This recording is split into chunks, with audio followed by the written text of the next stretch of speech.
அஸ்ஸலாமு அலைக்கும்.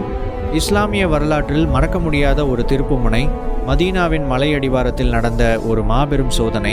அதுதான் ஊஹுத் போர். பத்ரு போரில் அடைந்த தோல்விக்கு பழிவாங்க 3000 வீரர்களுடன் குறைஷிகள் அணிவகுத்து வந்தனர். அவர்களை எதிர்கொள்ள 700 வீரர்களுடன் புறப்பட்டார் இறை தூதர் முகமது நபி அவர்கள். போர் வியூகத்தில் மிக முக்கியமானது ஜபல் ஐனைன் என்ற குன்று. அங்கே 50 வில்வித்தை வீரர்களை நிறுத்திய நபிகளார் ஒரு கட்டளையை இட்டார்கள். நாங்கள் வெற்றி பெற்றாலும் சரி, தோல்வி அடைந்தாலும் சரி, நான் சொல்லும் வரை இந்த இடத்தை விட்டு நீங்கள் நகரக்கூடாது. போரின் ஆரம்பத்தில் முஸ்லிம்களின் கை ஓங்கி இருந்தது. எதிரிகள் சிதறி ஓடினர்.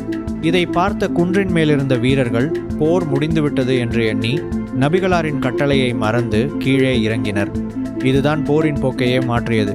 அந்த இடைவெளியை பயன்படுத்திய காலித் பின் வலீத் பின்புறமாக தாக்கி முஸ்லிம்களை நிலைகுலையச் செய்தார்.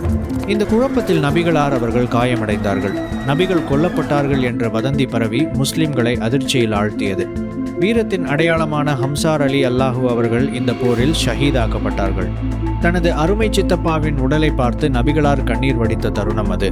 பத்ரில் தங்களுக்கு ஏற்பட்ட முந்தைய தோல்விக்கு பழிவாங்கியதில் திருப்தியடைந்த அபு சுஃபியான் மக்காவிற்கு பின்வாங்கிய போது போர் முடிவுக்கு வந்தது. இந்த போர் ஒரு பெரும் பின்னடைவாக கருதப்பட்டாலும் அது ஒரு முழுமையான தோல்வி அல்ல.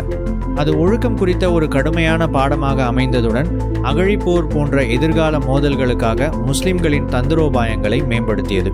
போரில் வெற்றி பெற்ற போதிலும் மக்காவாசிகள் முஸ்லிம் சமூகத்தை அழிக்கும் தங்கள் இறுதி இலக்கை அடையவில்லை, மதீனாவையும் கைப்பற்றவில்லை. ஊஹுத் போர் நமக்கு ஒரு மாபெரும் பாடத்தை கற்றுத்தருகிறது.